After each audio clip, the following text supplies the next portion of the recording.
Assalamualaikum warahmatullahi wabarakatuh. Selamat datang kembali di channel Sahabat Ami. Baik, kali ini saya akan berbagi tutorial cara mencuci sarang walet. Dalam mencuci sarang walet ada beberapa tahapan yang harus kita lakukan. Ini adalah tahapan berikutnya. Jadi sebelumnya sudah ada treatment tertentu yang harus kita lakukan sebelum kita lanjut ke tahapan ini.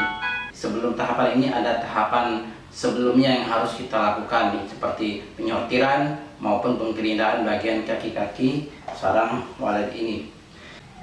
Baik, kali ini kita akan melakukan penyemprotan ya. Jadi dikatakan penyemprotan untuk membuang butiran-butiran pasir yang ada di bagian dalam sarang ini. Kita menggunakan mini pompa ini dengan tekanan ya.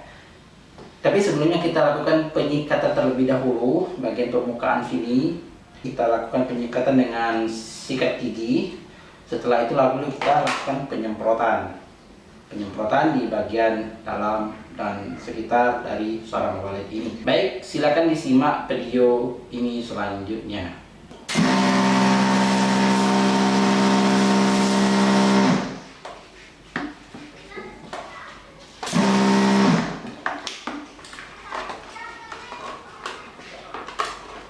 Jadi kita melakukan penyikatan terlebih dahulu ya.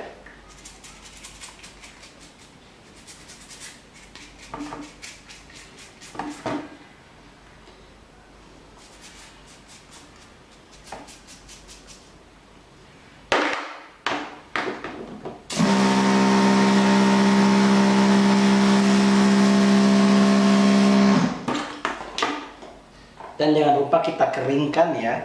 Kita keringkan air-air yang masih menempel di sarang walet ini. Jika tidak kita keringkan, sarang walet ini akan menjadi lembek ya, jadi sangat lembek dan teksturnya sangat lembut sekali, sehingga akan merubah, dari bentuk sarang walet ini sendiri.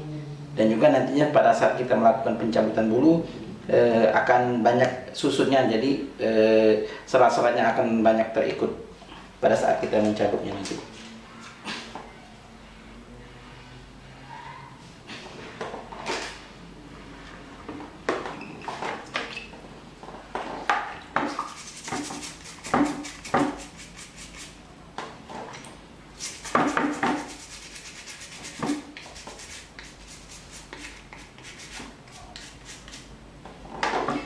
Dengan penyikatan ini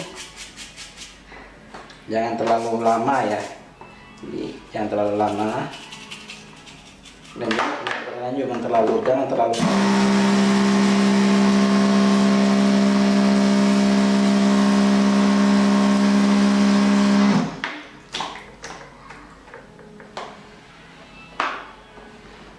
keringkan.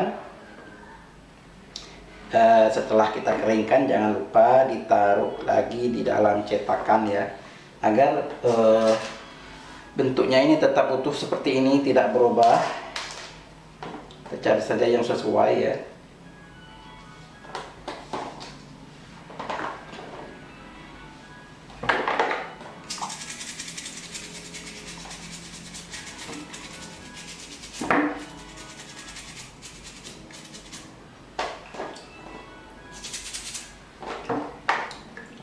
Jadi tahapan sebelumnya kita melakukan penggerindaan bagian yang menempel ke sirip ini.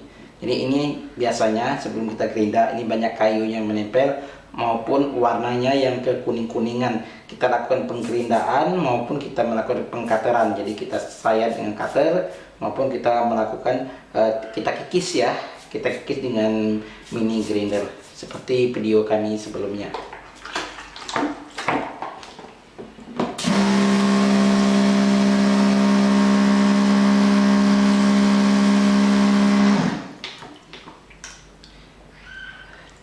Kalau yang tebal seperti ini bisa kita buka ya.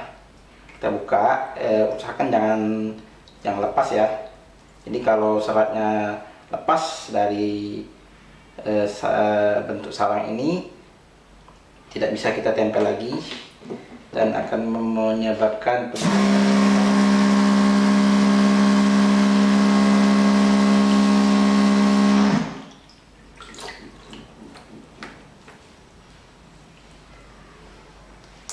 Biasanya yang sulit ini yang seperti ini ya.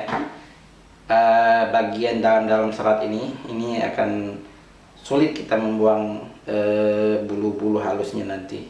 Jadi makanya kita buka sendiri, kita buka sedikit seperti ini.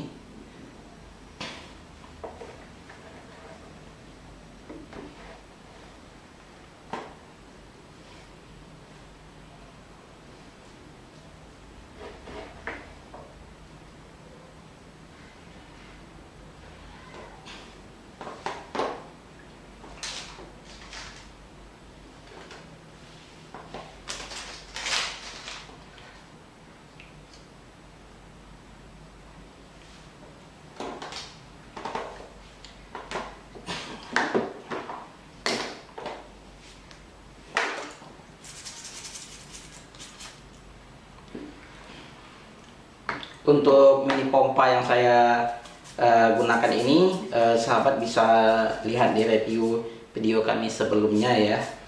Jadi kami sebelumnya telah mereview dari mini pompa ini,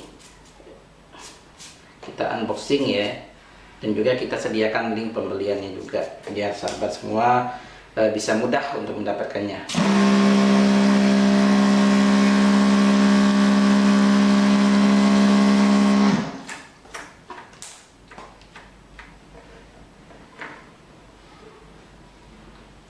Menurut saya ya, mini pompa ini sudah cukup ya untuk melakukan penyemprotan, karena pressernya juga tidak terlalu kencang banget. Jadi ini menggunakan arus DC 12 volt ya.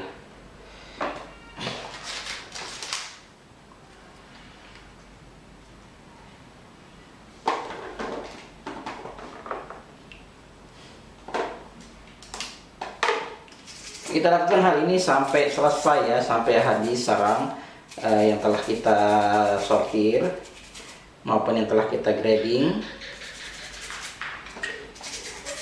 Memang semestinya sebelum kita melakukan penyemprotan maupun penyikatan seperti ini, kita lakukan grading terlebih dahulu ya. Kita pisahkan sarang-sarang yang bulu berat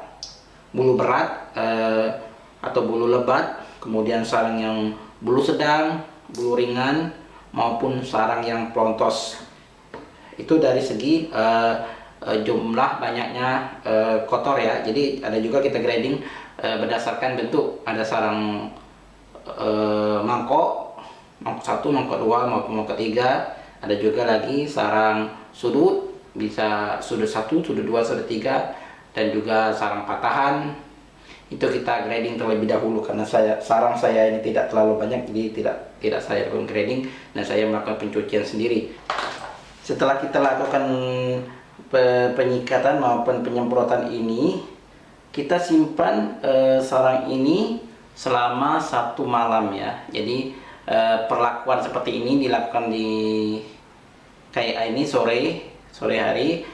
Kemudian kita simpan di dalam kulkas ya, jadi atau di showcase, jadi lemari pendingin kita simpan. Kemudian di esok harinya baru kita lakukan pencabutan. Tujuannya kenapa? Karena supaya kelembaban dari sarang ini merata, jadi merata ke seluruh serat dari sarang walet ini, sehingga mempermudah kita pada saat pencabutan nanti. Oke teman-teman, telah selesai ya kita melakukan penyemprotan maupun penyikatan ya. Jadi inilah hasilnya. Setelah ini, tahapan ini kita simpan dalam lemari es atau showcase di bagian sayur ya, jangan di dalam freezernya, akan beku semua. Jadi kita simpan, esok harinya baru kita lakukan pencabutan dari sarang walet ini. Terima kasih teman-teman sudah menonton, semoga ini bermanfaat. Terima kasih. Assalamualaikum warahmatullahi wabarakatuh.